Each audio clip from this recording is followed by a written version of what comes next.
नमस्कार दोस्तों, LM study and job पर मैं मांगीलाल मैं एमपी आपका स्वागत करता हूं। आज हम बात करते हैं ये सेकंड लैब असिस्टेंट ज्योग्राफी से जिन्होंने अप्लाई किया उसके लिए क्लास बहुत ही उपयोगी रहने वाली है। कक्षा 11वीं का ये आज कक्षा 11वीं जो पुस्तक है भौतिक भूगोल के मूल सिद्धांत, उसका आज ये सेकंड चैप्टर है, पृथ्वी की उत्पत्ति एवं विकास। तो इसके चैप्टर के बारे में हम विस्तार से अध्ययन करेंगे और जहाँ समझाने की आवश्यकता होगी वहाँ हम समझा देंगे। क्या पाठ का नाम है पृथ्वी की उत्पत्ति एवं विकास।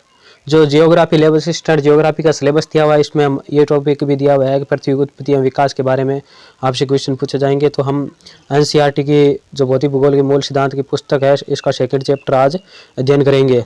तो क्लास तक अंत तक बने रहेंगे। ये हमारे चैनल को सब्सक्राइब कर लीजिएगा, जिससे आपको डेली के जो पाठों की सीरीज चलती है, डेली क्लास की सीरीज चलती है, वो आप तक मिलती रहे। क्या आपको वह कविता याद है जो आपने अपनी नर्सरी कक्षा में पढ़ी है, ट्विंकल लिटिल स्टार। ये जो कविता छोटी क्लासों में चलती थी, बचपन से ही तारों भरी रातों ने हमें हमेशा आकर्षित किया है। आपने भी इन तारों के बारे में सोचा होगा और ऐसे क्या प्रश्न आपके दिमाग में आए होंगे। कुछ इस प्रकार के प्रश्न जैसे आकाश में कितने तारे हैं, ये तारे कैसे बने हैं, क्या कोई आकाश के अंत तक पहुंच सकता है। इन प्रश्नों के अतिरिक्त भी कई प्रश्न आपके दिमाग में आए होंगे। इस अध्याय में आप जानेंगे कि ये टिमटिमाते तारे कैसे बने। इसके साथ ही आप पृथ्वी की उत्पत्ति एवं विकास की कहानी भी पढ़ेंगे। यानी पाठ की शुरुआत में दिया जाता है कि इस पाठ से पढ़ने से आप क्या क्या सीखेंगे या पाठ से कौन कौन सी जानकारी आपको प्राप्त होगी, उसी के बारे में ये पाठ के शुरू में बता दिया जाता है कि आप इस अध्याय को पढ़ेंगे तो क्या चीज़ें जानेंगे या सीखेंगे। तो तारे किस प्रकार बने हैं, तारे क्यों टिमटिमाते हैं, पृथ्वी का उत्पत्ति एवं विकास किस प्रकार हुआ, इस पाठ के माध्यम से हम सीखेंगे। आरंभिक सिद्धांत है। जो आरंभिक सिद्धांत है वो पृथ्वी की उत्पत्ति के संबंधित में है।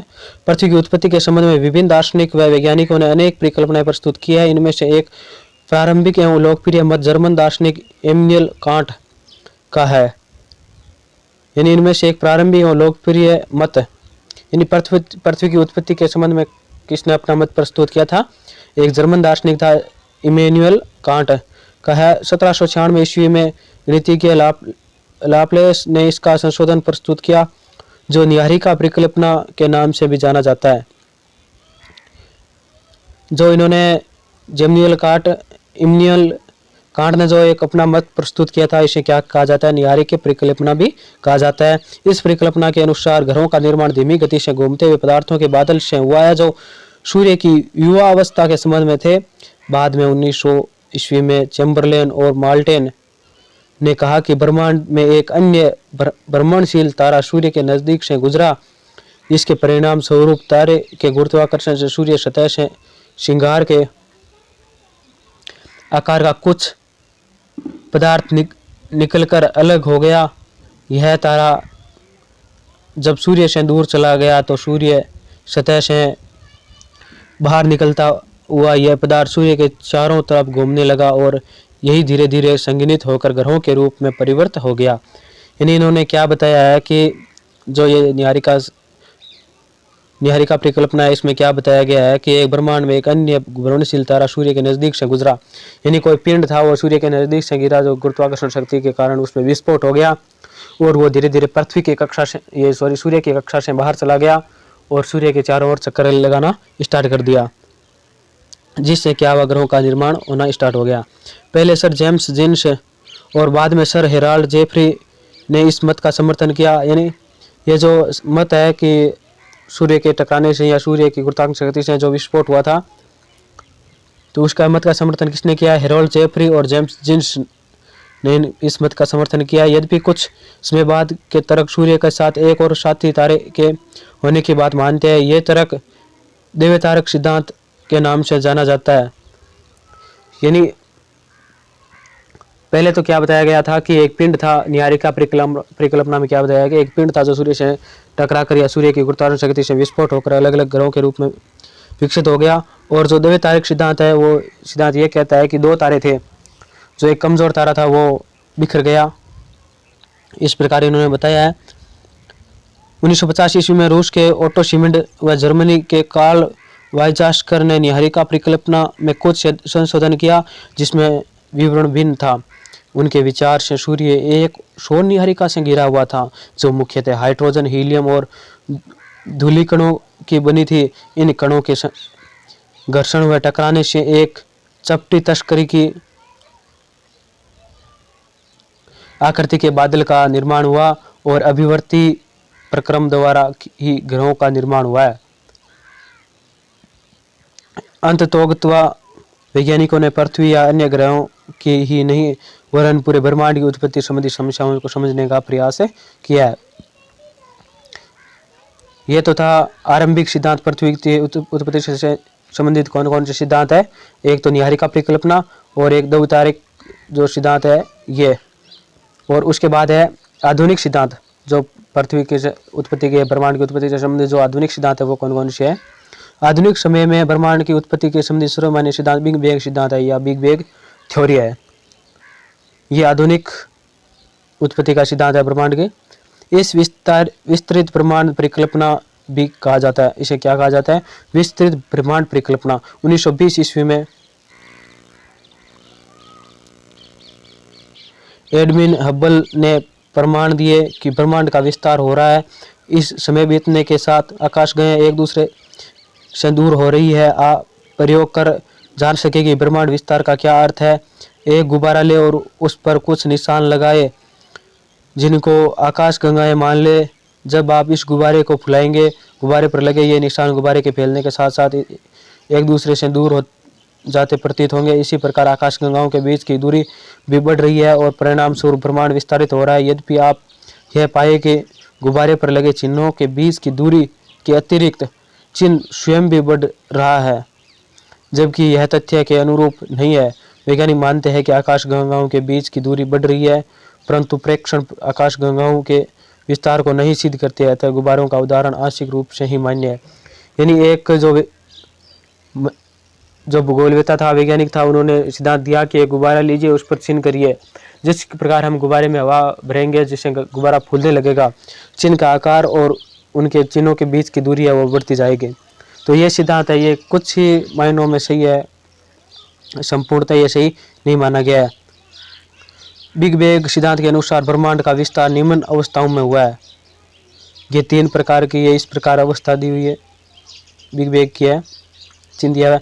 आरंभ में वे सभी पदार्थ जिसमें ब्रह्मांड बना है अति छोटे गोलक या एकाकी परमाणु के रूप में एक ही स्थान पर स्थित थे, जिसका आयतन अधिक सूक्ष्म तथा तापमान एवं घनत्व अनंत था। बिग बैंग की प्रक्रिया में इस अति छोटे गोलक में भीषण विस्फोट हुआ। इसी प्रकार विस्फोट की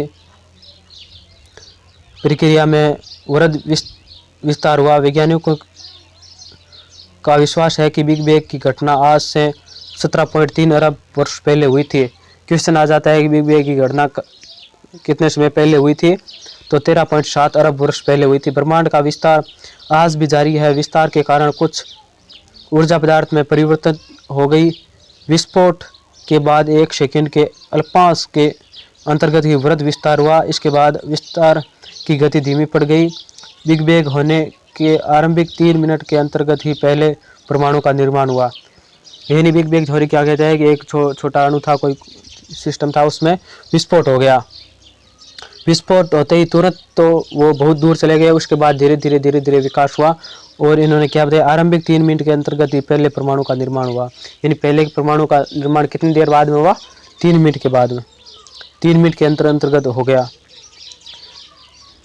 बिग बैंग के 3 लाख वर्षों के दौरान तापमान 4500 डिग्री केल्विन तक गिर गया। यानी बिग बैंग के 3 लाख वर्षों के दौरान तापमान में कितनी गिरावट आई? 4500 केल्विन तक गिर गया और परमाणुीय पदार्थ का निर्माण हुआ। ब्रह्मांड पारदर्शी हो गया। ब्रह्मांड के विस्तार का अर्थ है आकाशगंगाओं के बीच की दूरी के विस्तार का होना। होयल ने इस विकल्प स्थिर अवस्था सहकल्पना के नाम से प्रस्तुत किया है। स्थिर अवस्था सहकल्पना के नाम से किसने प्रस्तुत किया है? होयल ने। इस सहकल्पना के अनुसार ब्रह्मांड किसी भी समय में एक ही जैसा रहा है। यद्यपि ब्रह्मांड के विस्तार संबंधी अनेक प्रमाण के मिलने पर वैज्ञानिक समुदाय अब ब्रह्मांड विस्तार सिद्धांत के ही पक्षधर है। तारों का निर्माण। प्रारंभिक ब्रह्मांड ऊर्जा व पदार्थ का वितरण समान नहीं है था। घनत्व में आरंभिक भिन्नता से गुरुत्वाकर्षण बलों में भिन्नता आई है, जिसके परिणाम स्वरूप पदार्थ का एक त्वरण हुआ। यही एक तण आकाश गंगाओं के विकास का आधार बना है। एक आकाश गंगा असंख्य तारों का समूह है। यानी आकाश गंगा है वो क्या है, असंख्य तारों का समूह है जिसको गिना नहीं जा सकता। आकाश गंगाओं का विस्तार इतना अधिक होता है कि इनकी दूरी 1000 प्रकाश वर्षों में मापी जाती है। एक अकेली आकाश गंगा का व्यास 80,000 से 1,50,000 प्रकाश वर्ष के बीच हो सकता है। यानी एक आकाश गंगा का व्यास कितना होता है, तो 80,000 से लेकर 1,50,000 प्रकाश वर्ष के बीच में होता है। एक आकाशगंगा का निर्माण की शुरुआत हाइड्रोजन गैस से बने विशाल बादल के संचयन से होती है। यानी आकाशगंगा के निर्माण में कौन सी गैस का सहयोग रहता है, तो हाइड्रोजन गैस का सहयोग देते हैं, जिसे निहारिका कहा जाता है। क्रमशः इसी बढ़ती हुई निहारिका में गैस के झुंड विकसित हुए। ये झुंड बढ़ते बढ़ते घने गैसीय पिंड बने, तारों का निर्माण आरंभ हुआ। ऐसा विश्वास किया जाता है कि तारों का निर्माण लगभग 5 से 6 अरब वर्ष पहले हुआ था। तो तारों का निर्माण वो लगभग कितने वर्ष पहले हुआ था, 5 से 6 अरब वर्ष पहले हुआ था तारों का विकास। उसके बाद यहाँ जो ब्रैकेट दिया हुआ है उसमें देख लेते हैं। प्रकाश वर्ष समय का नहीं वरन दूरी का माप है। जो ये प्रकाश वर्ष बार बार आ रहा है, ये क्या है, दूरी के मापने की इकाई है। प्रकाश की गति 3 लाख किमी प्रति सेकंड है। जो प्रकाश की गति कितनी है, 3 लाख प्रति सेकंड है। विचारण यह है कि एक साल में प्रकाश जितनी दूर तय करेगा वह एक प्रकाश वर्ष होगा। यानी एक साल में जो जितना प्रकाश दूर करता है, प्रकाश एक सेकंड में कितना जाता है, 3 लाख किमी के जितनी दूर चली जाता है।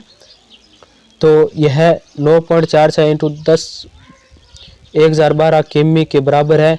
पृथ्वी व सूर्य की औसत दूरी 14,95,98,000 किलोमीटर है। प्रकाश वर्ष के संदर्भ में यह प्रकाश वर्ष का केवल 8.311 है। यहाँ प्रकाश वर्ष के बारे में विस्तार से थोड़ा बताया गया था। ग्रहों का निर्माण अब आता है। ग्रहों का निर्माण किस प्रकार हुआ था। ग्रहों के विकास के निम्नलिखित अवस्थाएं मानी जाती है। ग्रहों के विकास की जो अलग अलग अवस्थाएं हैं वो इसके में बताई गई है। तारे निहारिका के अंदर गैस के गुत्थित झुंड है। इस गुत्थित झुंडों में गुरुत्वाकर्षण बल से गैसीय बादल में क्रोड का निर्माण हुआ और इसी गैसीय क्रोड के चारों तरफ गैस व धूलकणों की घूमती हुई तरस्त्री विकसित हुई। यानी तारे निहारिका के अंदर गैस के गुत्थित झुंड है। यानी जो तारे निहारिका है तो उस निहारिका के अंदर क्या है, गैस का गुत्थित झुंड है। वो झुंड को धीरे धीरे गुरुत्वाकर्षण से क्या हुआ, ये गोल तस्त्रीनुमा घूमने लगे और आपस में चिपक गए। अगली अवस्था में गैसीय बादल का संघन आरंभ हुआ और क्रोड को ढकने वाला पदार्थ छोटे गोलों के रूप में विकसित हुआ। ये छोटे गोले सजन अणुओं के पारस्परिक आकर्षण प्रक्रिया द्वारा ग्रहाणुओं में विकसित हुए। संगठन की क्रिया द्वारा बड़े पिंड बनने शुरू हुए और गुरुत्वाकर्षण बल के परिणाम स्वरूप ये आपस में जुड़ गए। छोटे पिंडों की अधिक संख्या ही ग्रहाणु है। यानी जो छोटे छोटे पिंड थे वो गुरुत्वाकर्षण के कारण आपस में गोल घूमते हुए या फिर ऐसे ही आपस में जुड़ गए, जिसमें क्या हुआ, पिंडों का निर्माण हुआ। छोटे पिंडों की अधिक संख्या ही ग्रहाणु है। यानी छोटे छोटे पिंड थे उसे ग्रहाणु कहते हैं। अंतिम अवस्था में इन अनेक छोटे ग्रहाणुओं के सहवर्तित होने पर कुछ बड़े पिंड ग्रहों के निर्माण हुआ। पहले छोटे ग्रहाणुओं का निर्माण, छोटे पिंडों का निर्माण हुआ, फिर ये छोटे छोटे पिंड आपस में मिलकर एक बड़ा पिंड हो गया।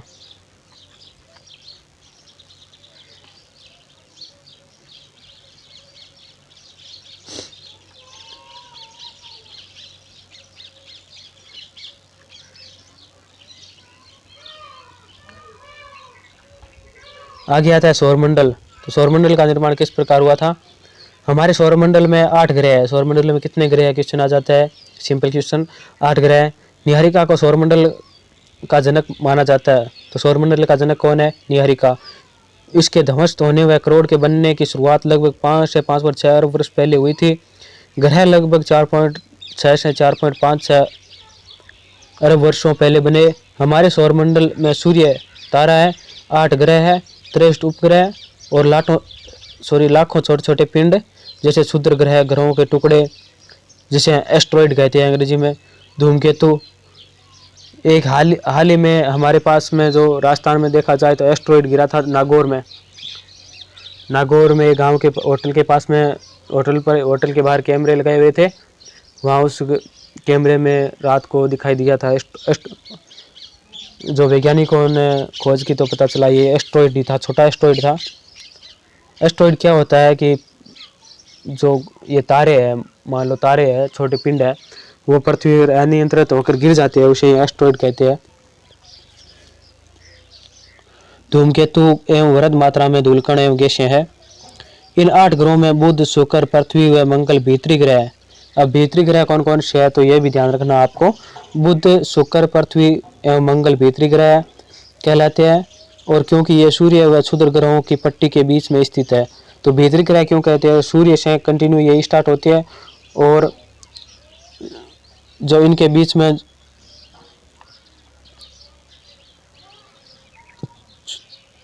क्षुद्र ग्रह है, यानी छोटे छोटे पिंड है या फिर आकाश गंगा है, तो इनके बीच में ये क्षुद्र ग्रहों की पट्टी के बीच में स्थित है। अन्य 4 ग्रह बाहरी ग्रह कहलाते हैं। पहले 4 ग्रह पार्थिविक ग्रह भी कहे जाते हैं। यानी क्वेश्चन आ जाता है कि पार्थिविक ग्रह कौन से है, तो बुध, शुक्र, पृथ्वी एवं मंगल पार्थिविक ग्रह है। इसका अर्थ है कि ये ग्रह पृथ्वी की भांति शैलों और धातुओं से बने हैं और अपेक्षाकृत अधिक घनत्व वाले ग्रह है। अन्य 4 ग्रह गैस से बने विशाल ग्रह या जोवियन ग्रह कहलाते हैं। जोवियन का अर्थ है बृहस्पति की तरह। इसमें अधिकतर पार्थिव ग्रहों से विशाल है और हाइड्रोजन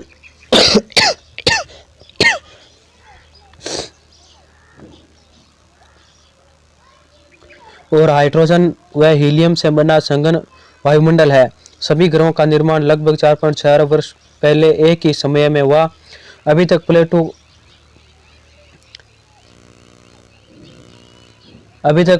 प्लेटो को भी एक ग्रह माना जाता था, परंतु अंतर्राष्ट्रीय खगोलीय संगठन ने अपनी बैठक अगस्त 2006 में यह निर्णय लिया कि कुछ समय पहले खोजे गए अन्य खगोलीय पिंड 2003 यूबी 313 तथा प्लेटो बोने ग्रह कहे जा सकते हैं। हमारे सौरमंडल से संबंधित कुछ तथ्य सारणी 2.1 में दिए गए हैं। पार्थिव एवं जोवियन ग्रहों के अंतर निम्न परिस्थितियों के फलस्वरूप हो सकते हैं। अब ये सारणी है, उस सारणी के माध्यम से हम देखेंगे कि क्या दिया हुआ है इसमें।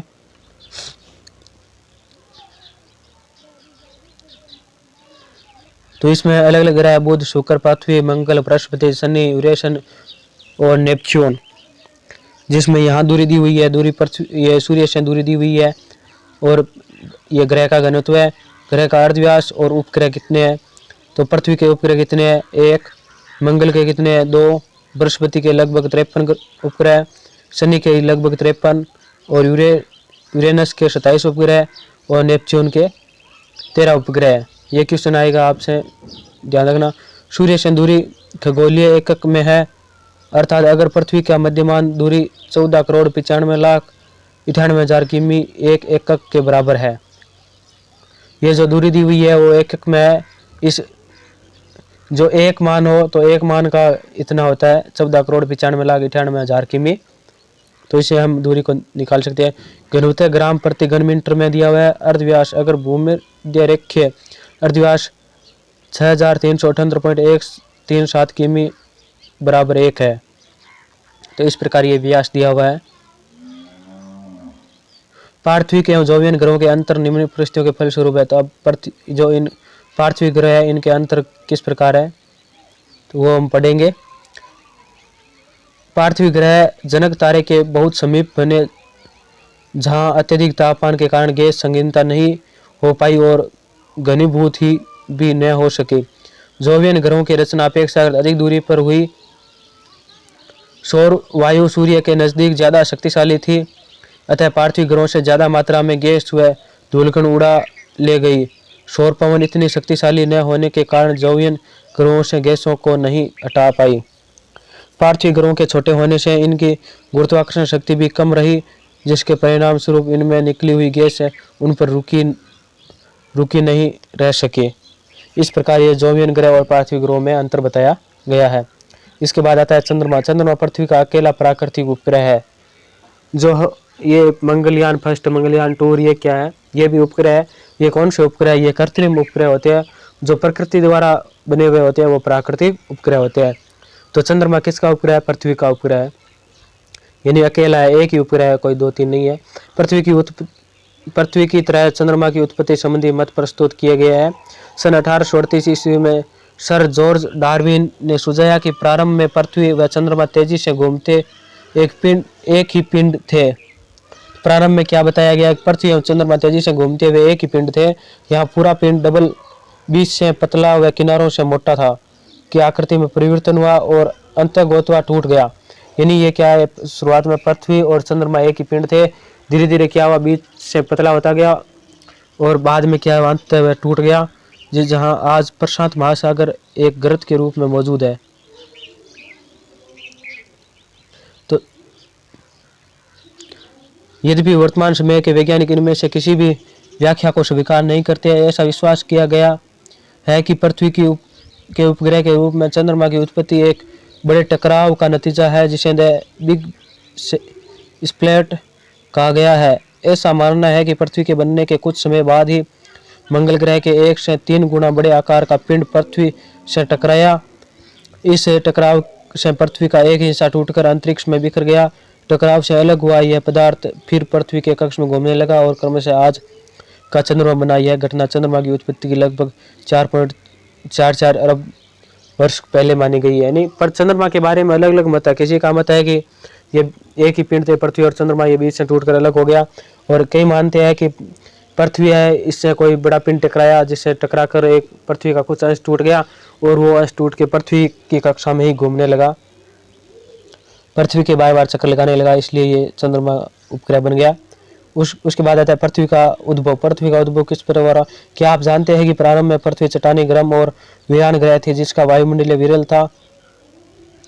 यानी पृथ्वी चट्टानी, गर्म और वीरान थी, यानी इस पर कोई जीवन निश्चित नहीं था, जिसका वायुमंडल विरल था। वायुमंडल था जो हाइड्रोजन व हीलियम से बना था। यह आज की पृथ्वी के वायुमंडल से बहुत अलग था। अतः कुछ ऐसी घटनाएं एवं क्रियाएं अवश्य हुई होगी जिनके कारण चट्टानी, वीरान और गर्म पृथ्वी एक ऐसे सुंदर ग्रह के परिवर्तन हुई जहां बहुत सा पानी तथा जीवन के लिए अनुकूल वातावरण उपलब्ध हुआ। अगले कुछ भागों में आप पढ़ेंगे कि आज से 460 करोड़ साल के दौरान इस ग्रह पर जीवन का विकास कैसे हुआ था। यानी अब इस पैराग्राफ से आपसे ये पूछा जा सकता है कि प्राथमिक गैसें कौन सी होती है, तो प्राथमिक गैस है हाइड्रोजन और हीलियम, ये प्राथमिक गैसें होती है या शुरुआत की गैसें मानी जाती है। तो पृथ्वी पहले वीरान थी और अब देखो कितना अच्छा सुंदर इसका वातावरण हो गया है। और आज से 460 करोड़ साल के दौरान इस ग्रह का जीवन का विकास कैसे हुआ। यानी पृथ्वी का जीवन का विकास होने में कितना समय लगा? 460 करोड़ साल। पृथ्वी की संरचना परतदार है। वायुमंडल के बाहरी छोर से पृथ्वी के करोड़ तक जो पदार्थ है वो एक समान नहीं है। वायुमंडलीय पदार्थ का घनत्व सबसे कम है। पृथ्वी की सतह से इसके भीतरी भाग तक अनेक मंडल है और हर एक भाग के पदार्थ की अलग विशेषता है। यानी पृथ्वी के अलग अलग परत बनी हुई है, परतदार है पृथ्वी, तो अलग अलग भाग की अलग अलग विशेषताएं बताई हुई है। पृथ्वी की परतदार संरचना कैसे विकसित हुई थी, तो इसके बारे में हम पढ़ेंगे। स्थलमंडल का विकास। ग्रहाणुओं एवं दूसरे खगोलीय पिंड ज्यादातर एक जैसे ही घने और हल्के पदार्थों के मिश्रण से बने हैं। उल्काओं के अध्ययन से हम इस बात का पता चलता है कि बहुत से ग्रहाणुओं के इकट्ठा होने से ग्रह बने। पृथ्वी की रचना भी इसी प्रक्रम के अनुरूप हुई थी। जब पदार्थ गुरुत्व बल के कारण सहत हो रहा था तो उन इकट्ठा होते पिंडों के पदार्थ को प्रभावित किया, इससे अत्यधिक ऊष्मा उत्पन्न हुई।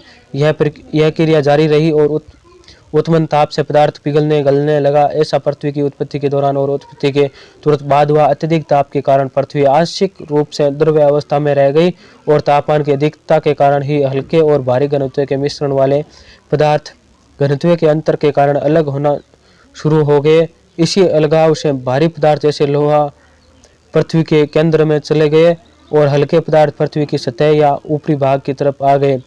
समय के साथ यह और ठंडे हुए और ठोस रूप से परिवर्तन होकर छोटे आकार के हो गए। अंततः यह पृथ्वी की भूप्रवृत्ति के रूप में विकसित हो गए। हल्के व भारी घनत्व वाले पदार्थों के पृथक होने से इस प्रक्रिया को विभेदन कहा जाता है। चंद्रमा की उत्पत्ति के दौरान भीषण संगठन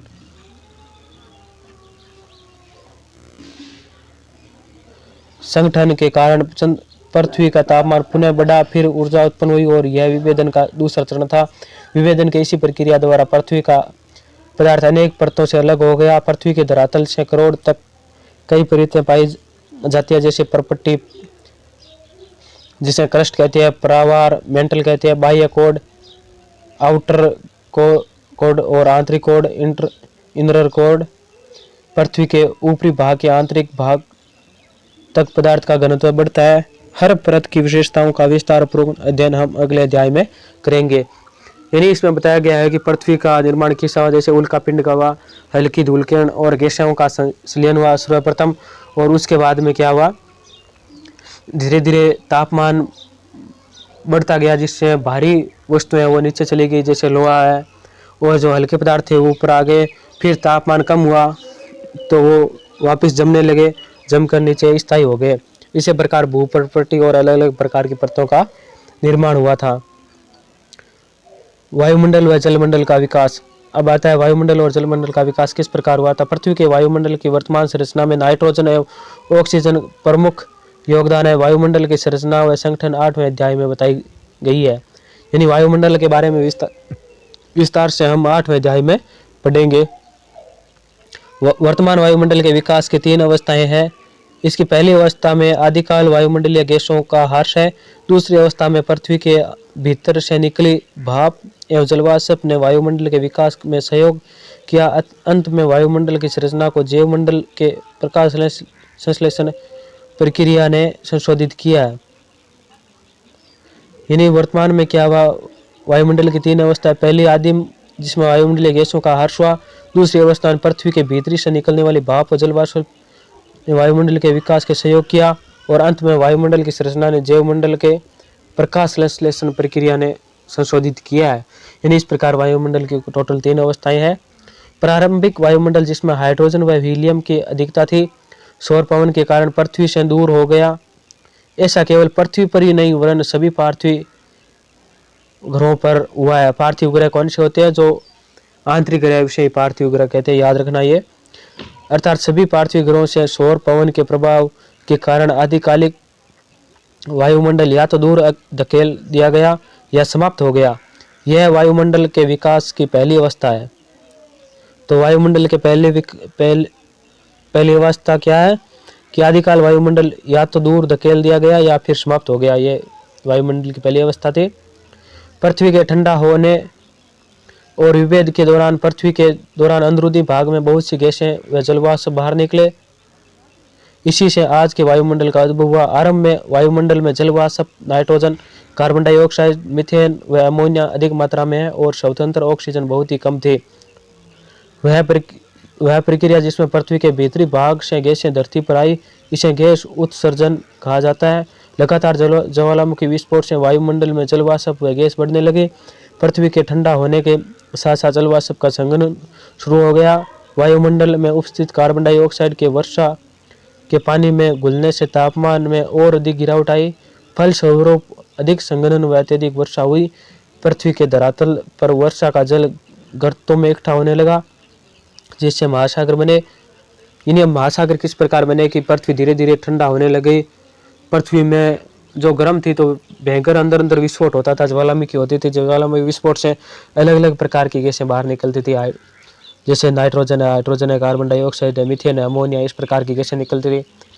फिर तापमान में धीरे धीरे गिरावट आई। गिरावट आने से जो हाइड्रोजन थी वो ऑक्सीजन के साथ मिलकर जिससे जल का निर्माण होने लग गया धीरे धीरे।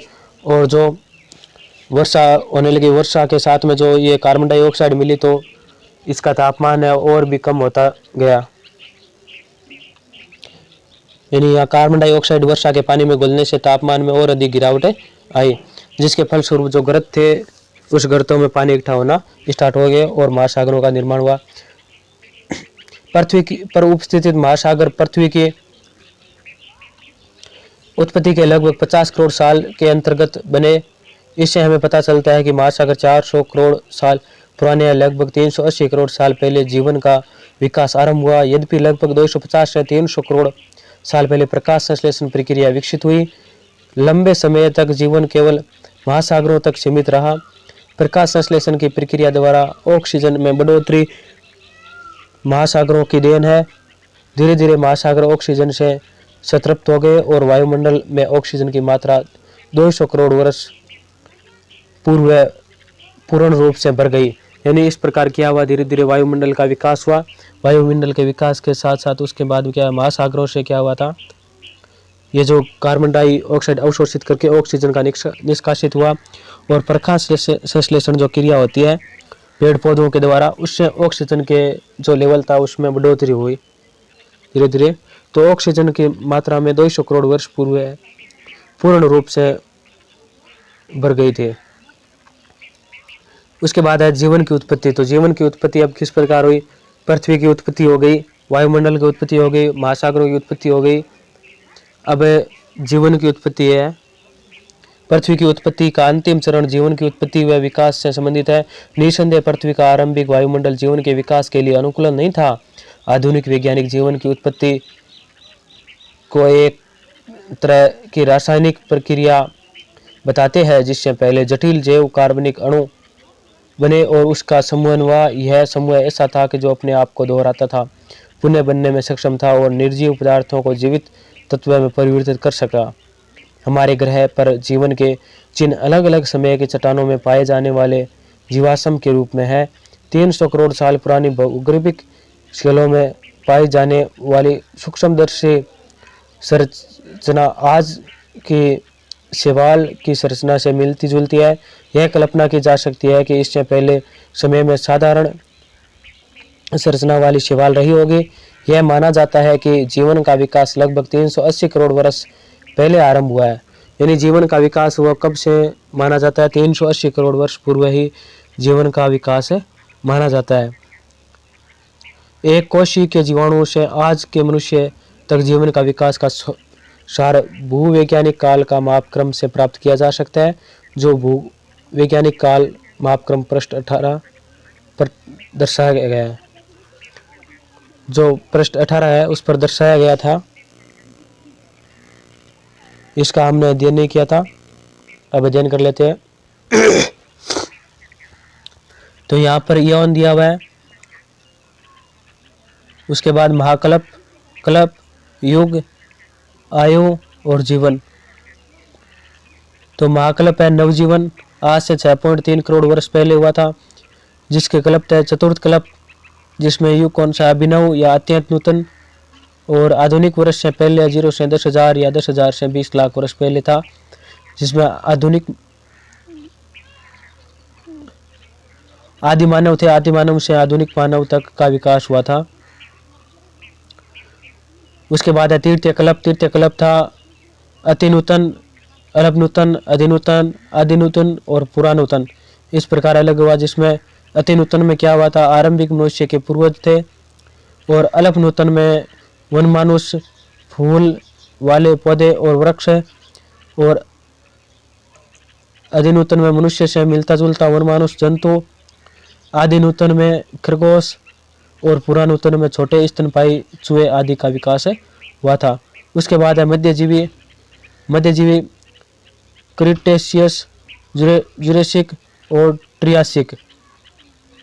क्रिटेशियस में डायनासोर का विलुप्त होना, जुरेसिक में डायनासोर का युग, और ट्रियासिक में क्या था, मेंढक व समुद्री कछुआ था। उसके बाद है पुराजीवी। पुराजीव में क्या था, प्रीमियम, कार्बोनिफेरस, डेवोनियन, प्रवालवादी या सिल्रियन, ऑर्डोविशियन, कैम्ब्रियन, इस प्रकार अलग अलग युग थे, कल्प थे अलग अलग। तो इन कल्पों में क्या हुआ था, प्रीमियन में क्या हुआ था, रेंगने वाले जीवों की अधिकता जल स्थलचर थे, और कार्बोनिफेरस में क्या हुआ था, पहले रेंगने वाले जंतु रीढ़ की हड्डी वाले पहले जीव थे, और डेरोनियन में क्या हुआ था, स्थल व जल पर रहने वाले जीव का विकास हुआ, और प्रवालवादी में स्थल व जीवन के प्रथम चिन्ह पौधे थे, ऑर्डोविनस में पहली मछली का विकास हुआ, और कैम्ब्रियन में स्थल पर कोई जीव नहीं था, जल में बिना रीढ़ की हड्डी वाले जीव थे। इस प्रकार ये विकास हुआ था। उस प्रकार है प्रागजीव। ये तो थे जो यौन थे, यौन में प्रागजीव थे। प्रागजीव ने आद्य महाकल्प पूर्व कैम्ब्रियन 57 करोड़ से 4 अरब 80 करोड़ वर्ष पहले के थे, जिसमें कई जोड़े वाले जीव ब्लू ग्रीन शैवाल एक कोशिकीय जीवाणु, महाद्वीप एवं महासागरों का निर्माण, महासागर एवं वायुमंडल में कार्बन डाइऑक्साइड की अधिकता, फिर तारों की उत्पत्ति हेडियन, उसके बाद तारों की उत्पत्ति 5 अरब वर्ष से 13.7 अरब वर्ष पहले, सुपरनोवा और बिग बैंग, सूर्य की उत्पत्ति और ब्रह्मांड की उत्पत्ति। अंतिम 3 पंक्तियों बिग बैंग से तारों की उत्पत्ति के संबंध में ये पूर्ण डिटेल दी गई है। आप इसको रोककर आराम से देख सकते हैं और इस सारणी से बहुत ज़्यादा ये मोस्ट सारणी है, इससे प्रश्न बनने की अधिक संभावना है। ये आज कक्षा 11वीं भौतिक भूगोल के मूल सिद्धांत का सेकंड चैप्टर है, वो कंप्लीट हो गया है। इसी प्रकार प्रश्नों की कड़ियाँ चलती रहेगी, चैप्टरों की सीरीज चलती रहेगी। आप हमारे चैनल को LM स्टडी एंड जॉब को लाइक, शेयर एंड सब्सक्राइब जरूर करें और कमेंट बॉक्स में अपनी कमेंट में राय लिखें और कुछ अपना सुझाव दें कि क्या करना चाहिए और क्या नहीं करना चाहिए। इस जो क्लास में कोई संशोधन करना चाहिए या नहीं करना चाहिए, ये भी सुझाव दें आप। और इसकी PDF है वो Telegram channel LM study and job की लिंक है वो डिस्क्रिप्शन में दे देंगे, या फिर आप सर्च कर लेना LM study and job YouTube channel के नाम से ही बनाया हुआ है, वहाँ से जाकर इसकी PDF आप प्राप्त कर सकते हैं। जय हिंद, जय भारत, धन्यवाद।